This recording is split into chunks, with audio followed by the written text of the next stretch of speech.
मसीह में आप सबकी सलामती हो। आज फिर से टेम्पलेट फॉर मैन के इस चैनल से आपके साथ बढ़ता चलूंगा और आज का पैगाम नबूवती पैगाम की तरफ जाएंगे और मैं अपने वादों के मुताबिक आपके साथ खुदा की मोहब्बत को जो है वो मुकम्मल करने की हतल मकदूर कोशिश में हूं, ताकि जल्द अज जल्द उन पैगामात को जल्दी से इकट्ठा करते हुए आपके हजूर जो है वो रखे जाएं। और जो इससे मुस्तफीद हो रहे हैं तो खुदा में मेरी उनसे गुजारिश है कि जरूर है आप भी सुने और दूसरों को भी ये जो पैगामात हैं उनको जो है वो दें। आइए जल्दी से बढ़ते हैं और आज का पैगाम नबूवती पैगाम जो है बहुत इंतहाई ज़रूरी है और हम अपने लिए और मेरे लिए खासकर खुदा की हदायत मांगे ताकि वो हमारी मदद करे। खुदूस मेहरबान खुदा आज हमारे साथ होना है खुदा, तो आप मेरा मुंह बनना और सुनने वालों को आए खुदावन बड़ी बरकत देना उन तमाम वक्तों में जिनमें से आए खुदावन तो हमें लिए चला आया और आज के दिन तक कायम रखा। तेरे शुक्रगुजार है, हर तरह की है खुदावन तारीफ तमजीद तेरे ही नाम को होती रहे। हमारे साथ रहना, इस दुआ को सुन कबूल कर। ये दुआ तेरे ही प्यारे बेटे अपने मसीह यीशु के नाम से मांगते हैं, आमीन। गो के कलाम में बहुत सारी नबूवत की बातें हैं। नबूवत की जब बातों की बात करें तो नबूवत एक सर्टन जुमलों के साथ, सर्टन चीजों के साथ, चंद एक यकीनी बातें और चंद एक मुख्तसर वक्त के लिए जो है वो पूरी हुई और खत्म हो गई। नबूवत जो है किसी बुराई के अंजाम के लिए भी पूरी होती रही, अच्छाई के अंजाम के लिए भी पूरी होती रही। लेकिन आज जो नबूवत के पैगाम को मैं आपके साथ लिए जाना चाहता हूं वो किसी एक महदूद मुद्दत के लिए नहीं, बल्कि जहां से हम उसको शुरू करेंगे देखेंगे कि वहां से लेकर आखिर तक जो है, जिस तरह मैंने अपने बहुत इब्तदाई वीडियोस में आपके साथ कहा कि मेरी ख्वाहिश ये है कि मैं आपको उन तमाम पैगामात से जो है वो मुस्तफीद करूं जो खुदा के कलाम की रूह से होते हुए हमें आखिर तक बताएंगे कि हम कहां खड़े हैं आज। तो आइए जल्दी से मेरे साथ आगे बढ़े। एक ख्वाब और दुनिया का खात्मा, क्या आप जानना चाहते हैं वो ख्वाब कौन सा है? क्या आप ये भी जानना चाहते हैं कि दुनिया का खात्मा कब होगा? दुनिया के उस खात्मे को जानने के लिए आपको एक ख्वाब से हो गुजरना जरूर है और ये नबूवती पैगाम का सिलसिला आने वाली चंद एक वीडियोस में जारी रहेगा। और आज से अगर आप इसी को भी अपना अव्वल पैगाम जो है वो मानते हुए देखें, सुने और समझने की कोशिश करें तो खुदावंद आपको जरूर बताएगा कि दुनिया का खात्मा कब कब होगा और वो कितनी नजदीक है हमारे। तो मेरे साथ ना आगे चलते रहें। इससे पहले कि हम इस पैगाम को देखें, ये देखें ये वीडियो ये जो चार्ट है जिसमें वक्तों के बारे में मैं आपको गुजरी वीडियोस में भी बताता रहा। हमने देखा इस वीडियो में कि गुनाह की इब्तदा हुई, फिर मैंने एक और पैगाम के साथ के 1000 साल बादशाह किया। अगर आप इन तमाम टुकड़ों को और इन तमाम तालीमात को दुरुस्त सिमत में ही समझेंगे तो फिर ही खुदा की मोहब्बत या खुदा की मर्जी और उसकी मंशा के मुताबिक जो है आप कलाम की जो है बेहतरीन समझ के साथ अपने लिए हदायत पा सकते हैं। अदरवाइज आपके लिए बहुत मुश्किल है और आम सादा लोगों के लिए ये इंतहाई मुश्किल है कि वो जूं के तू सिर्फ कलाम सुनाने वालों को रस्मी तौर पर जिस तरह उनके जज्बात के साथ खेला जाता है, ऐसे ही जमाने गुजरते रहे और ऐसे ही लोगों को हम सुनते चले आते रहे। तो मेरे साथ बने रहने के लिए आपको मैंने बताया हम यहाँ थे, ये पैगाम कवर किया हमने इब्तदा और गुनाह की इब्तदा और किस तरह आसमान पर जो है वो गुनाह हुआ। फिर मैंने आपके साथ इस हिस्सा में था कि किस तरह जो है वो 1000 साल बादशाह जो है उसका पीरियड वो आप पैगाम सुनते हैं। आज हम कहीं इस जगह पे हैं नबूवती पैगाम के। गो के और भी बातें हैं जो हम आने वाले पैगामात में जो है मुकम्मल करते रहेंगे, लेकिन इस हिस्सा में इसको मैं थोड़ा और क्लोज करके आपको दिखाता हूं कि यहाँ पर न्यू बाबल बीसी से मुराद कबल अज मसीह यानी मसीह से 605 साल पहले का वाकया है और नया बाबल जो है वो तश्कील होने को है। और उसमें हम आगे देखते हैं कि यहाँ नबूवती पैगाम जो है हम आगे किस तरह लिए जा सकते हैं। मैं नहीं चाहता कि मैं इसको बहुत ज्यादा डिटेल्ड बना के आपके लिए मुश्किल करूं, लेकिन इस पैगाम में जिस तरह आगे बढ़ने को आप उसके साथ साथ रहें और आप देखेंगे एक ख्वाब।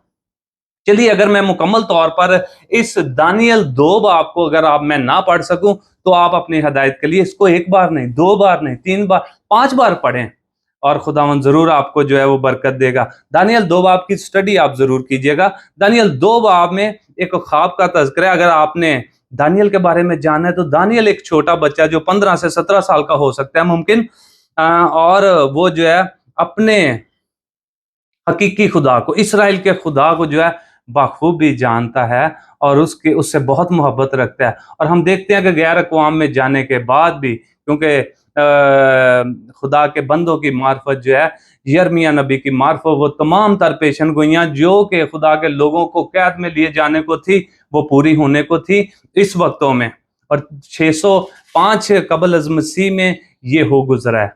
और उस वक्त में खुदा ने अपने बंदा दानियल को इस्तेमाल किया, जो गैर अक़वाम में भी जाके जो है अपने हकीकी खुदा की पहचान से जो है वो ना हटा, उसके साथ साथ चलता रहा। आज मेरी और आपकी बात है, इस छोटे से पैगाम में आप ये भी देख सकते हैं हम किन किन वक्तों में अपने खुदा को भूल जाते हैं।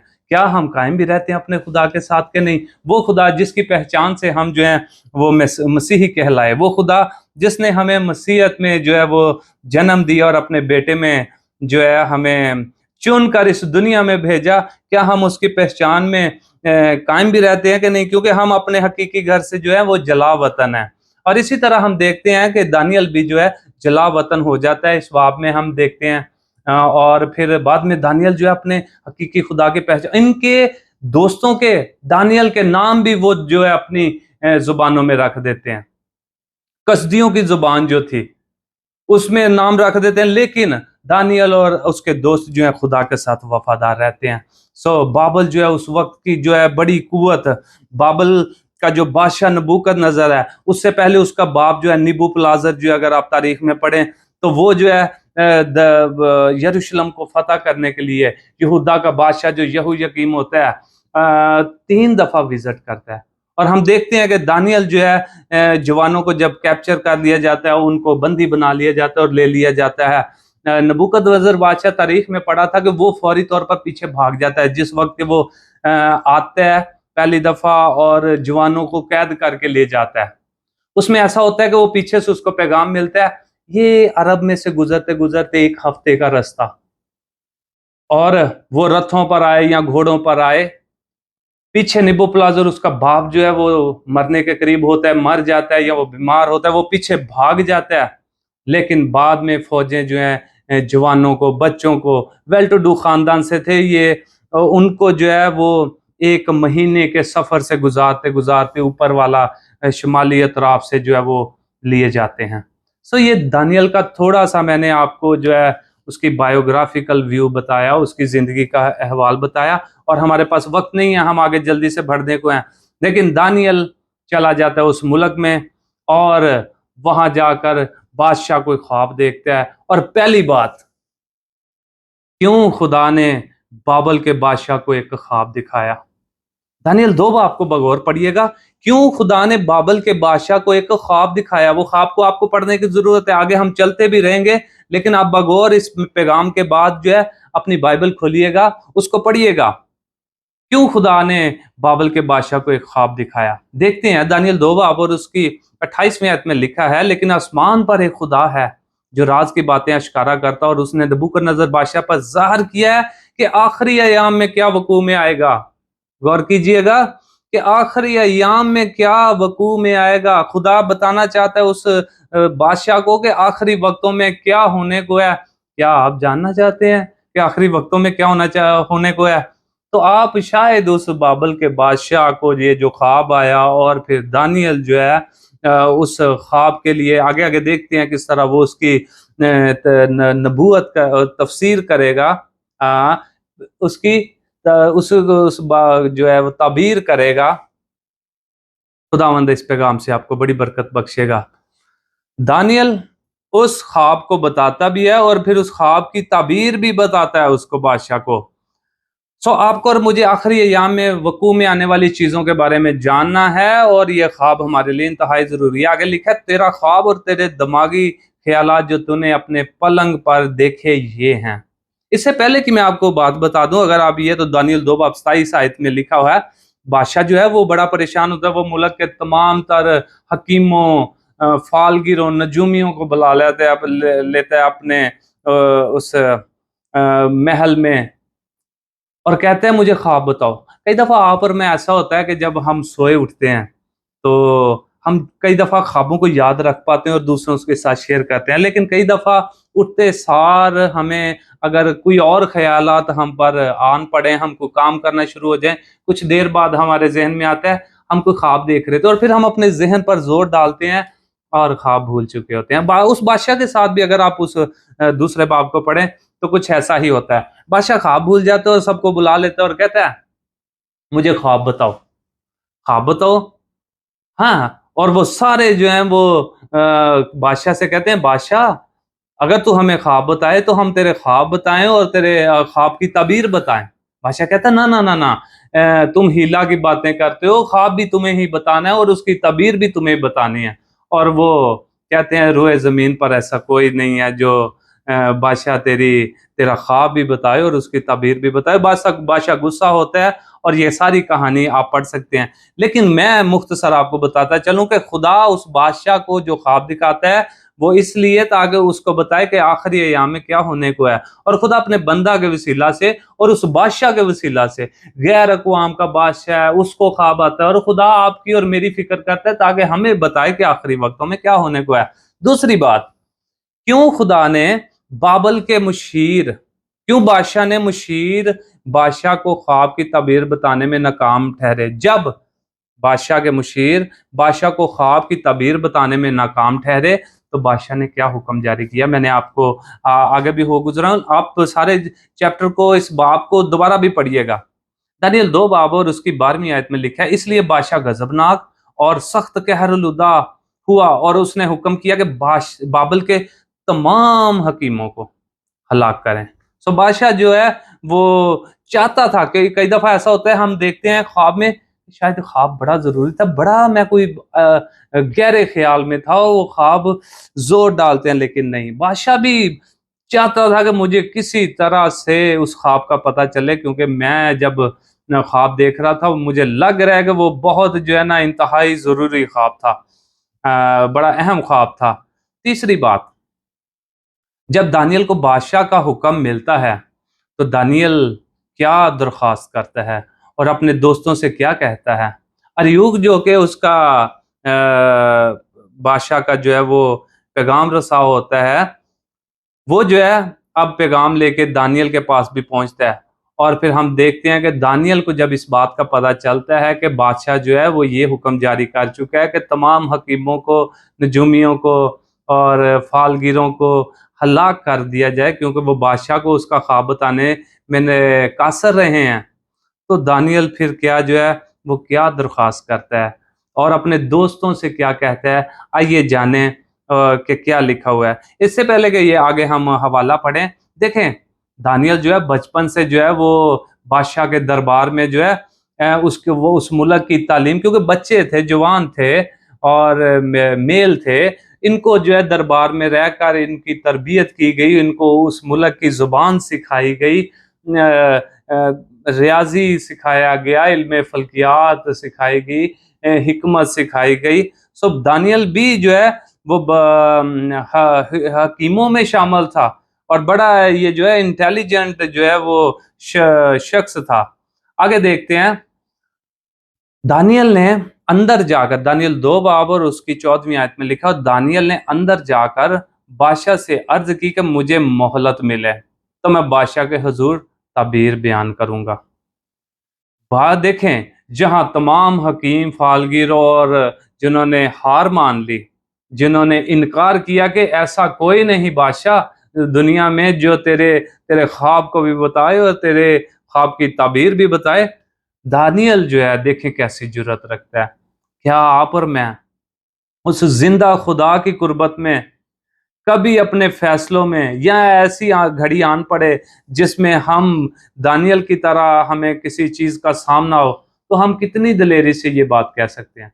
क्या दानियल इस बात से आगाह नहीं था कि ये कितनी मुश्किल बात है? कैसा हो सकता है कि मैं किसी बादशाह का जो ख्वाब जो है उसको बताऊं और वो मोहलत मांग लेता है? और फिर ये हाल है कि उसने, बादशाह ने जो है वो दानियल ने बादशाह के हुजूर दरख्वास्त की और बादशाह उसकी सुनता है और उसको मोहलत देता है। दानियल 2 बाब और उसकी 17 आयत देखिए, तब दानियल ने अपने घर जाकर हननिया और मिसाइल और अजरिया अपने रफीकों को इत्तला दी कि ऐसा ऐसा मामला है कि बादशाह जो है वो ख्वाब जानना चाहता है, उसने ख्वाब देखा कोई और उस ख्वाब की तबीर भी चाहता है। आगे देखें, दानियल 2 बाब और उसकी 18वीं आयत में लिखा, ताकि वो इस राज के बाब में आसमान के खुदा से रहमत तलब करें, ताकि दानियल और उसके रफीक यानी उसके दोस्त बाबल के बाकी हकीमों के साथ हलाक ना हो। अब देखें खुदा के लोगों की इंटेंशन क्या है, खुदा के लोगों की जो है हमेशा से क्या जो है वो उस उनका ख्याल क्या, उनका इरादा क्या है।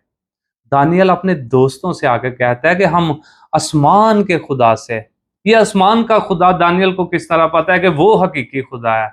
क्या आप और मैंने आपने बहुत से फैसलों में, मैंने लोगों को देखा है फैसलों में, हमने जो है वो कभी आसमान के खुदा से शायद दानियल की तरह जो है वो रहमत तलब नहीं की, उसकी मदद नहीं ली।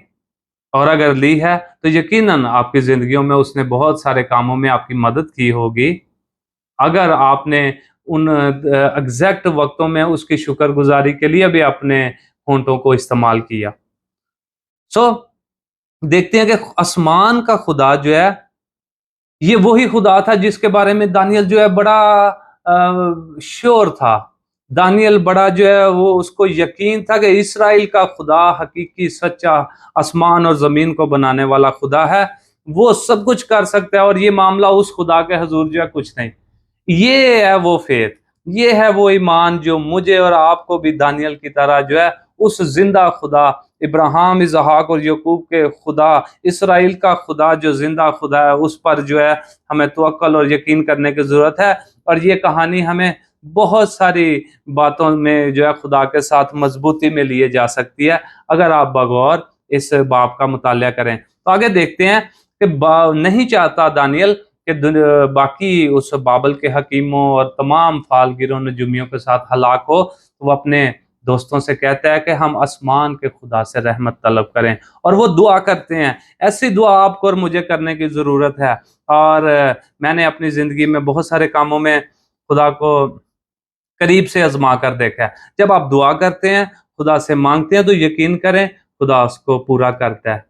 खुदा तो कुछ वक्त ले, लेकिन आप इंतजार करें और अपनी आंखें खोले रखें। जब खुदा यकीनन उस बात को पूरा कर दे, तो आपको बर वक्त जो है इस बात को जान के कि आज के वक्त ये काम खुदा की तरफ से हुआ है, आपको उसकी शुक्रगुजारी और तमजीद करना जरूर है।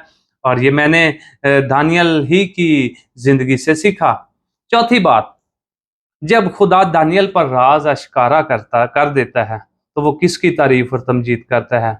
दानियल 2 बाबर उसकी 23वीं और 28वीं आयत में कुछ यूं लिखा है, मैं तेरा शुक्र करता हूँ और तेरी सताइश करता हूँ, आए मेरे बाप दादा के खुदा। देखा, अपने बाप दादा के खुदा के साथ कायम रहना और उसकी तमजीद सताइश करते रहना, ये आपका और मेरा फर्ज है। दानियल की जिंदगी से बखूबी देखें, और खुदा के वो तमाम लोग जो अपने बाप दादा के खुदा की पहचान को हमारी जिंदगी तक लेके आए, और क्या आने वाली नस्लें, आपकी और हमारी आने वाली औलाद, क्या उसी खुदा की पहचान में जाएगी? हाँ, यकीनन जाएगी, अगर आप और मैं कायम रहेंगे। हमें उस हकीकी खुदा की जो है सताइश और तमजीद में हमेशा बढ़ते रहना है, जिसने मुझे हिकमत और कुदरत बख्शी, और जो कुछ हमने तुझसे मांगा तूने मुझ पर जाहिर किया, क्योंकि तूने बादशाह का मामला हम पर जाहिर किया है। लेकिन आसमान पर एक खुदा है, ये दूसरी आयत है, 28वीं आयत है। लेकिन आसमान पर एक खुदा है जो राज की बातें आश्कारा करता है, और उसने नबूकदनजर बादशाह पर जाहिर किया कि आखिरी अय्याम में क्या वकूअ में आएगा। तेरा ख्वाब और तेरे दिमागी ख्याल जो तूने अपने पलंग पर देखे, ये हैं। खुदा ने आखिरकार दानियल पर वो राज अश्कारा कर दिया, वो ख्वाब, वो बादशाह का मामला दानियल पर जाहिर कर दिया। हाँ, बहुत सारे लोग जो हैं ख्वाब देखते हैं, और इल्म ना होने की वजह से हम बहुत सारे अपने ख्वाबों को बहुत सारी बातों के साथ जोड़ देते हैं। लेकिन ऐसे ख्वाब जो खुदा की तरफ से नहीं, ऐसे ख्वाब जो खुदा के कलाम की तकमील नहीं है, ऐसे ख्वाब जो शायद किसी के लिए रूहानी तरक्की का बायस नहीं, ऐसे ख्वाब जो किसी की जिंदगी को खुदा की तरफ नहीं लेके जा सकते, तो किस तरह हम अपने ख्वाबों को जो है वो उनकी ताबीर अपनी मर्जी से करते रहते हैं। सो ख्वाबों की ताबीर के मतलब साइंस जो है ख्वाबों के बारे में जो है वो दूर दूर तक जो है आज भी समझ नहीं पाए। हम अपनी नींद के बारे में नहीं समझ पाए, जानवर कब सोते हैं, परिंदे कब सोते हैं, घोड़ा खड़ा है तो कब सोता है।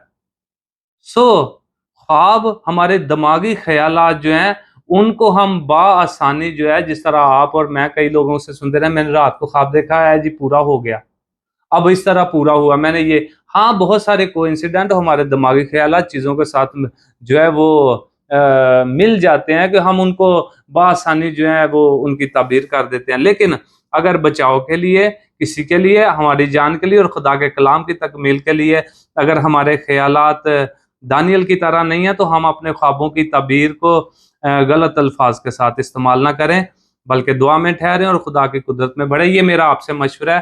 थोड़ी ये अज़ाफ़ी बात जो है मैं ख्वाब के ऊपर कर बैठा। आगे बढ़ते हैं, देखते हैं कि खुदा का उसने शुक्र किया क्योंकि उसी की तमजीद की है, और फिर उसने जो दिमागी ख्यालात है बादशाह के, उसको उसके हुजूर रखने के लिए अपना मुंह खोला। आगे देखते हैं कि ये देखें, दुनिया खुदा के हाथ में है, इसके तमाम तर मंसूबे, और खुदा अपने बंदों के ऊपर तमाम तर चीज़ें अश्कारा करता है जो कि उसकी तमजीद करते हैं और जो उससे मांगते हैं।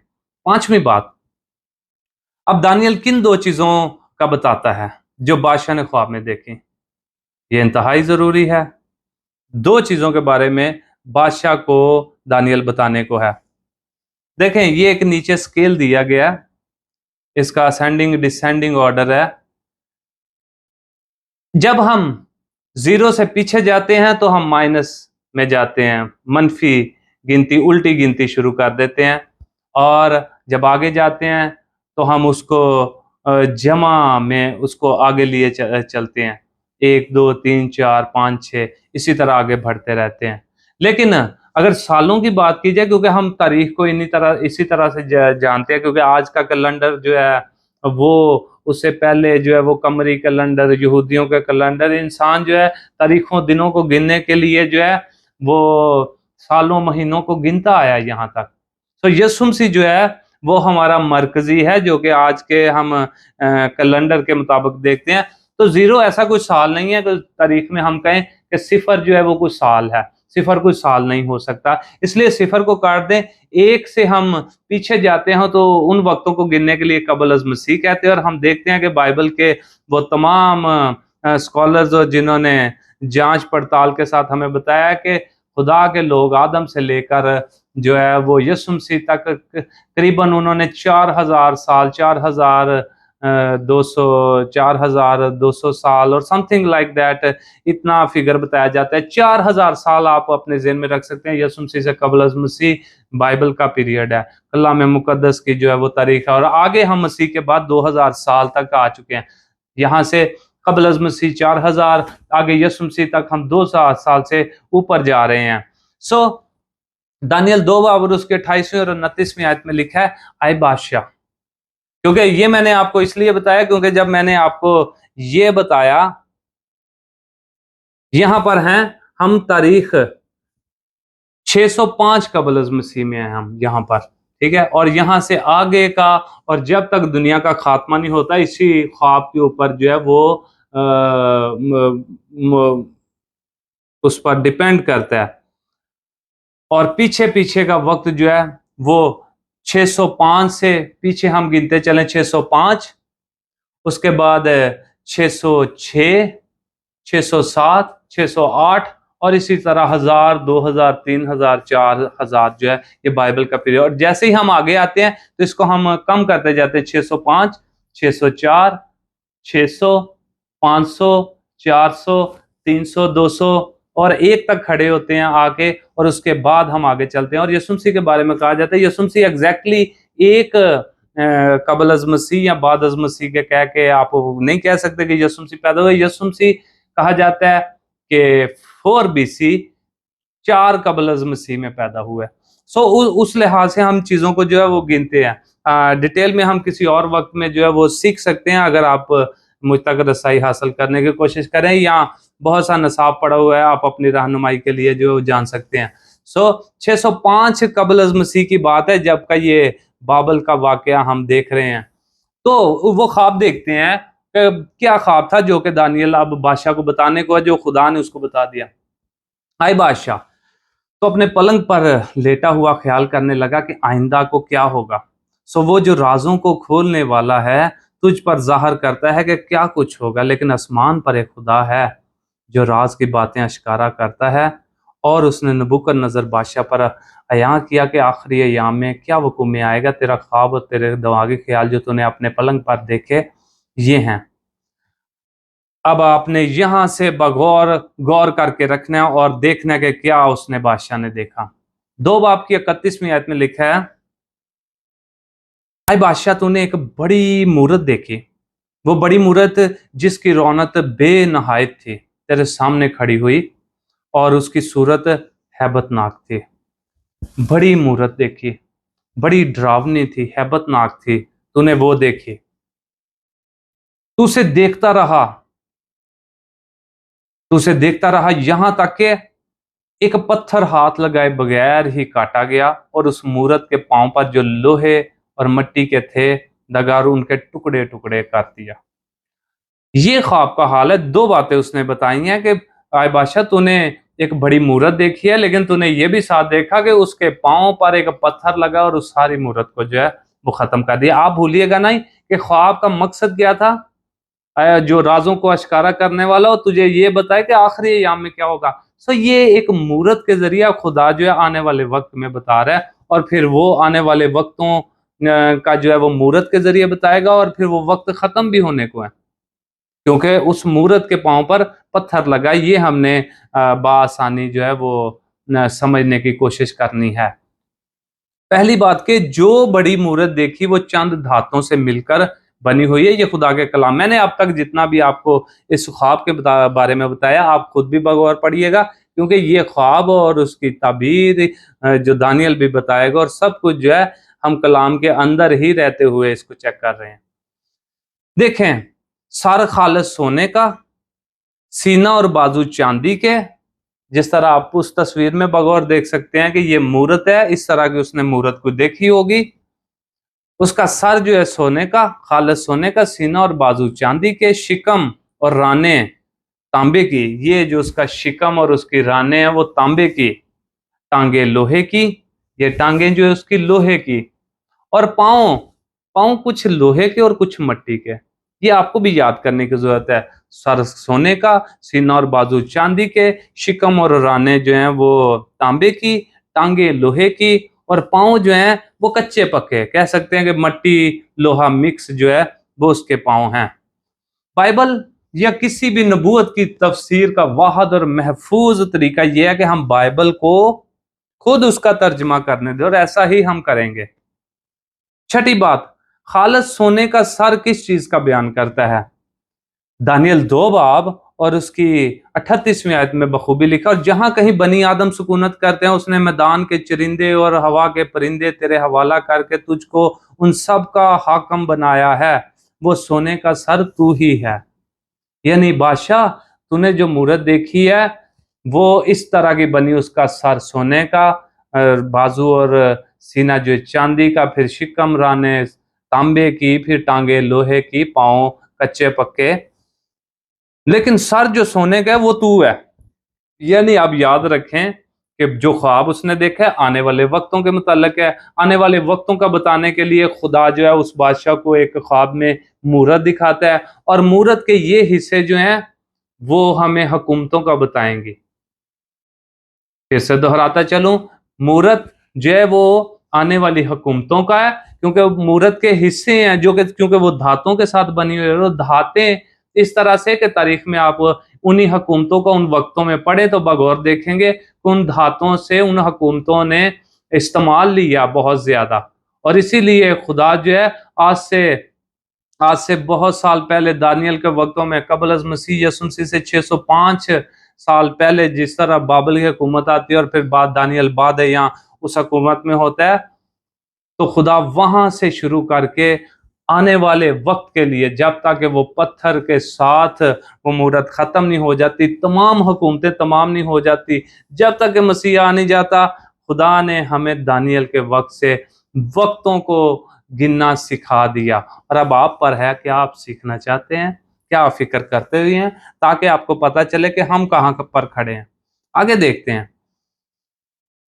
7वीं बात, क्या बाबल की सल्तनत हमेशा कायम रहेगी। क्योंकि सोने का सर अगर वो था तो बाद में भी तो हुकूमत आने को थी, क्योंकि सोने का सर और वो कुव्वत वाली जो हुकूमत है वो तू ही है। और तेरे बाद एक और, दानियल 2 बाब और उसकी 39वीं आयत में लिखा है, तेरे बाद एक और सल्तनत बर्पा होगी जो तुझसे छोटी होगी।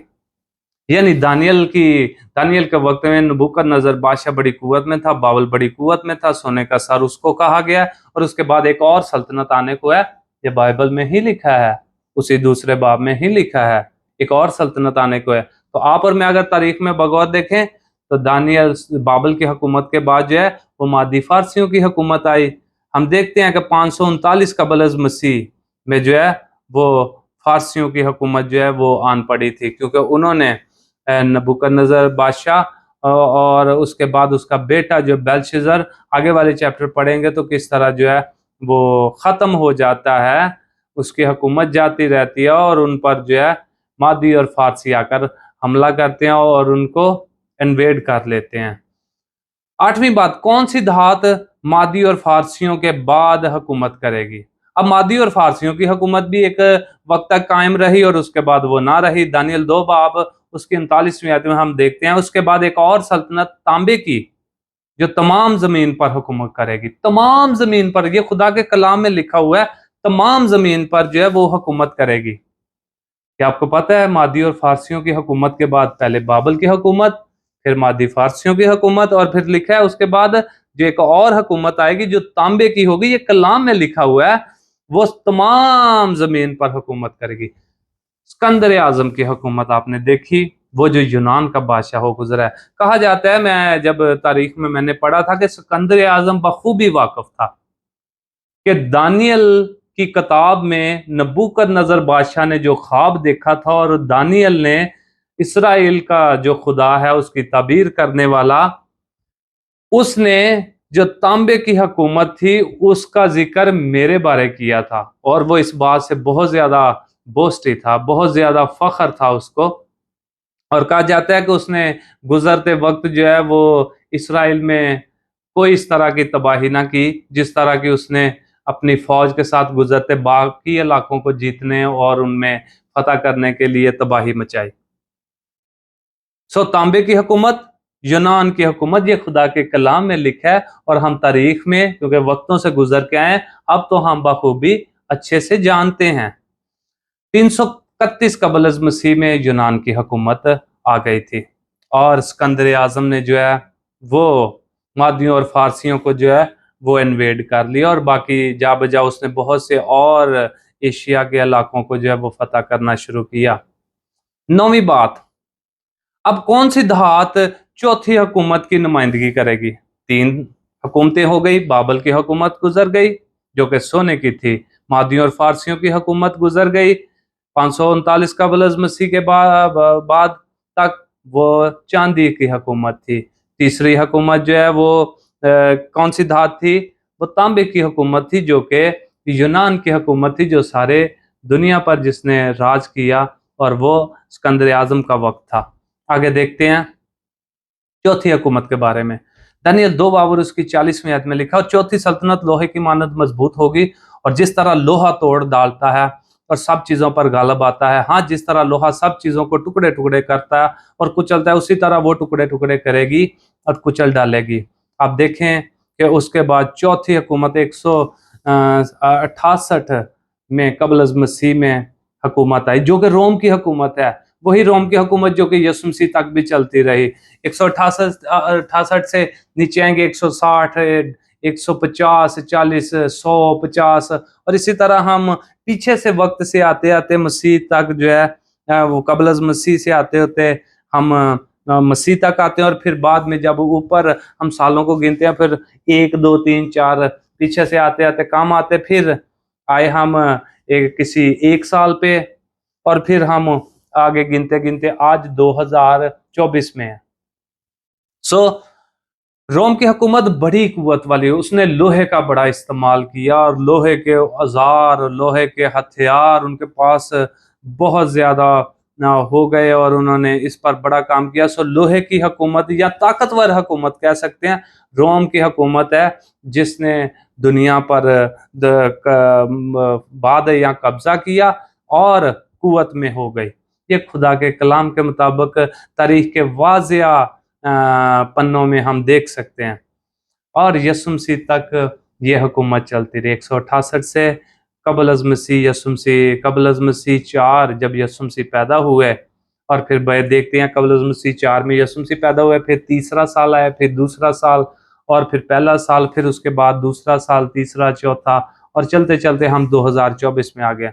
सो एक दफा दोहराता चलूं आपको, ये मूरत देखी, सोने का सर बाबल की हुकूमत, जो कि 612 से 605 में क्योंकि उन्होंने हमला किया, तो उससे पहले उन्होंने बहुत से जो है पैगामात के साथ इसराइल को जो है वो यहूदा को थ्रेटन किया था, उनको डराया धमकाया था। 612 से 539 कबल मसीह तक बाबल की हुकूमत रही, और 539 से 331 तक जो है फिर हम देखते हैं मादी और फारसियों की हुकूमत आई, जिसको चांदी की हुकूमत कहा गया। फिर तांबे की हुकूमत, यूनान की हुकूमत या ग्रीस की हुकूमत, जिसमें सिकंदर आजम था, वो 331 से 168 तक कायम रही। और फिर हम देखते हैं लोहे की हुकूमत जो है 168 से लेकर 474, अब 668 से कम होते होते साल फिर ऊपर को चढ़ गए 476 बाद अज़ मसीह, कबल अज़ मसीह से शुरू होते होते बाद अज़ मसीह में हम जो है वो जंप कर गए।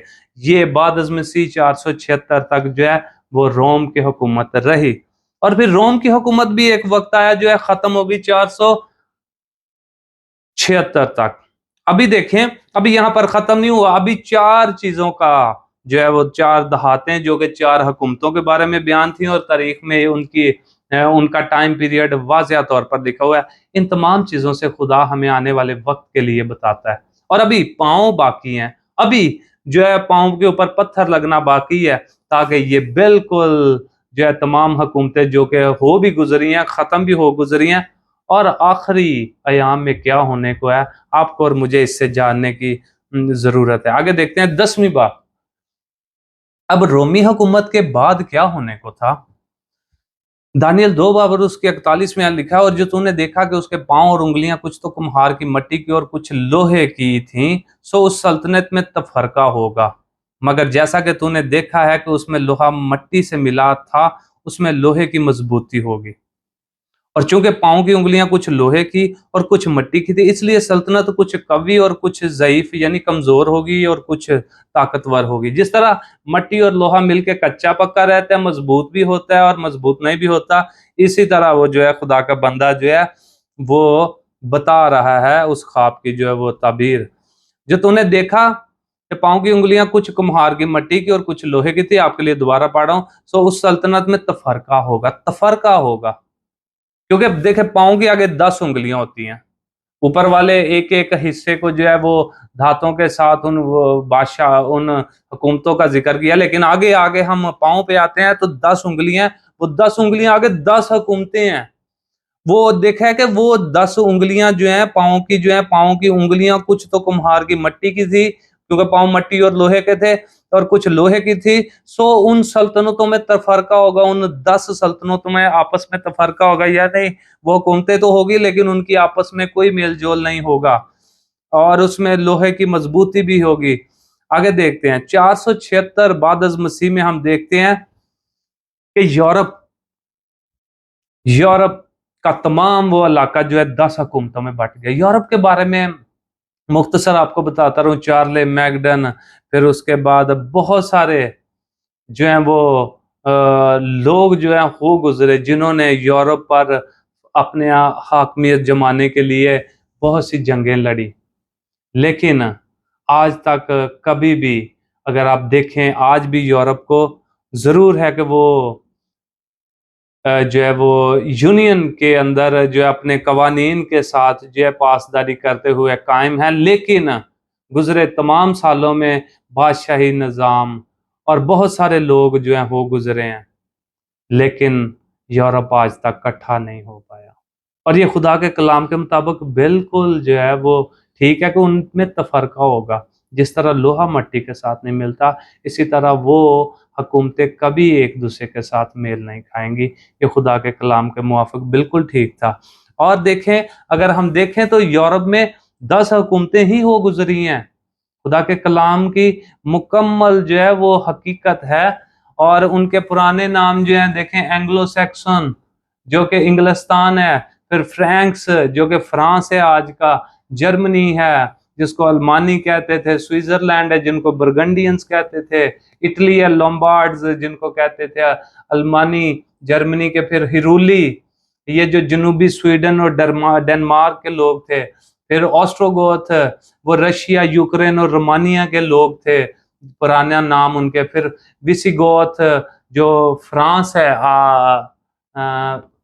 फ्रांस, और उसके अलावा स्यूवी पुर्तगाल, वेंडल्स शुमाली अफ्रीका और अल्जेरिया, और तोंसिया के जो लोग हैं उनके पुराने नाम और नए नाम आज कायम हैं। वो 10 की 10 हुकूमतें जो हैं यूरोप के अंदर हो गुजरी हैं जो कि आज भी कायम है।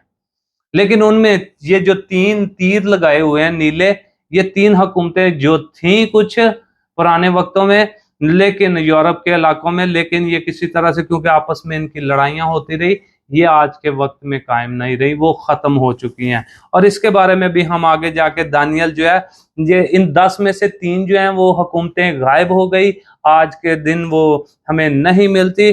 दानियल की एक और नबूवत के पैगाम में हम आइंदा को गुजरेंगे आने वाली वीडियोस में, तो फिर मैं उसमें आपको वाज़ेह करूंगा। खुदा अपने कलाम के साथ बिल्कुल ठीक ठीक अपने लोगों की रहनुमाई करता रहे, ताकि आप और मैं उस ख्वाब को जानते हुए आने वाले वक्तों के बारे में, अब वक्तों से गुजरते गुजरते तमाम चीज़ों से आगाह हों और जाने कि आखिरी वक्त में क्या वकूअ में आएगा। क्योंकि यही खुदा ने उस बादशाह को ख्वाब दिखा के ना सिर्फ बादशाह को, गैर अक़वाम के बादशाह को अपनी पहचान से आगाह किया, बल्कि हमें भी अपनी पहचान से इन तमाम वक्तों से गुजार के अपनी बेहतर पहचान करवाना चाहता है, ताकि हमें पता चले कि आखिरी अय्याम में क्या होना है और खुदा किस तरह इन तमाम चीज़ों को जो है हुकूमतों को ख़त्म करके अपनी हुकूमत कायम करेगा।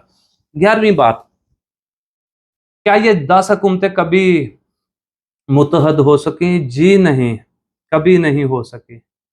बहुत सी लड़ाइयाँ, बहुत सी जंगें, ये हम देखें कि पुराने जिनको बारबेरियंस कहते हैं और वाइकिंग जो के घोड़ों के ऊपर, रथों के ऊपर जंगें लड़ते रहे, वो आज तक कभी मुत्तहद ना हो सके।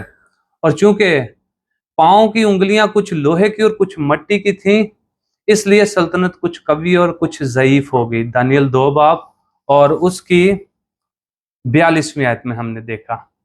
12वीं बात, आखिर किसकी हुकूमत कायम होती है? आखिर में किसकी हुकूमत कायम होती है?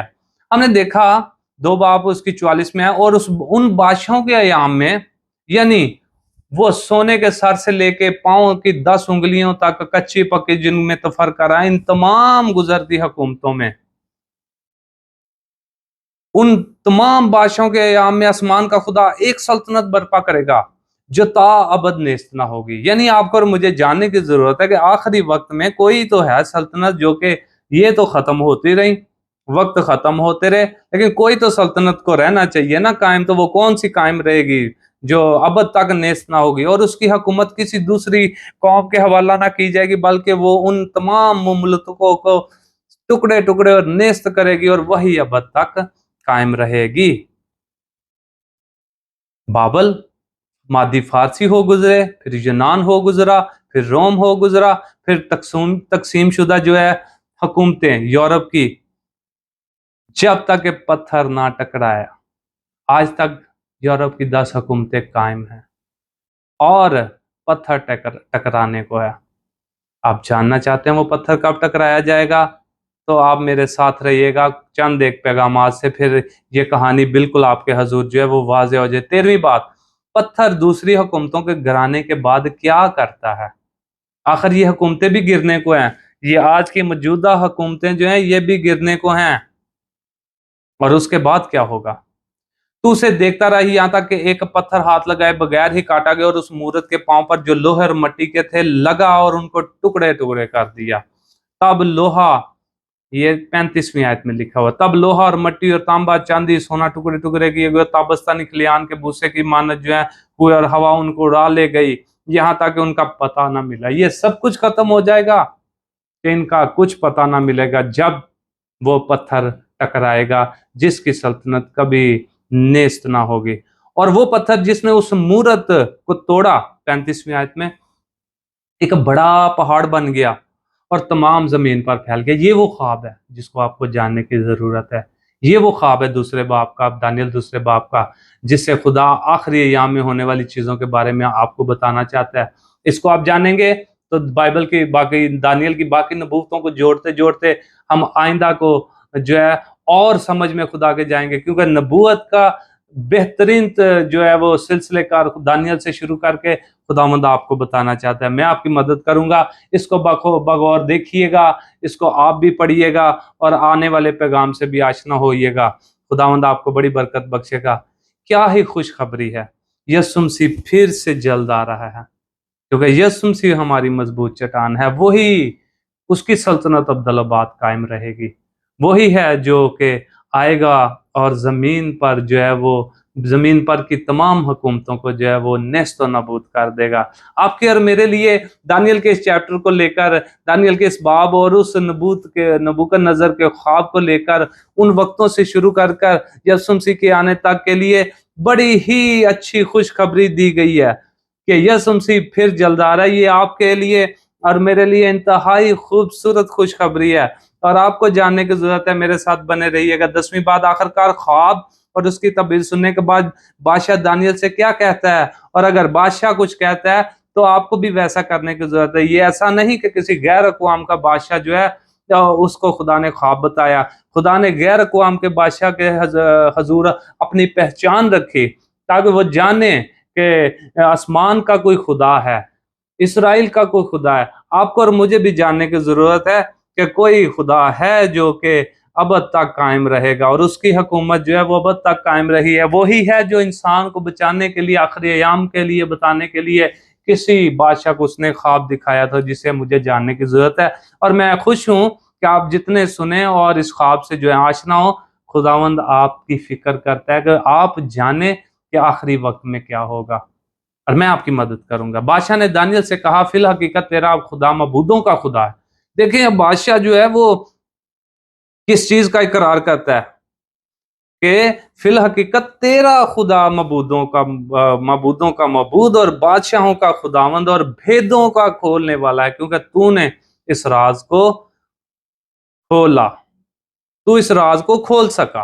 दानियल 2 बाब और उसकी 47वीं आयत में लिखा है। ये जानने के बाद कि खुदा हर चीज पर इख्तियार रखता है, क्या आज से आप अपनी जिंदगी उसके मुकम्मल इख्तियार में देते हैं? ये आपके और मेरे हजूर सवाल है कि हम वो जो तमाम चीजों पर इख्तियार रखता है, हम अपनी जिंदगी उसके मुकम्मल इख्तियार में देते हैं कि नहीं? ये जरूर है कि इन तमाम चीजों को जानने के बाद अपनी जिंदगी को उसके इख्तियार में दें, उसके हजूर दें, ताकि वो हमें सिखाए, ताकि हम उसके आने का इंतजार करें, क्योंकि वो अब बहुत नजदीक है।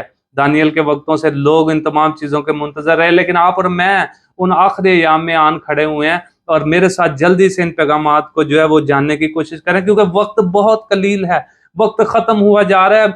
और मैं बल्कि खुदा आप फिक्र में है आप तमाम लोगों की, ताकि हम इनसे मुस्तफीद हों और जो है वो जानने की कोशिश करें।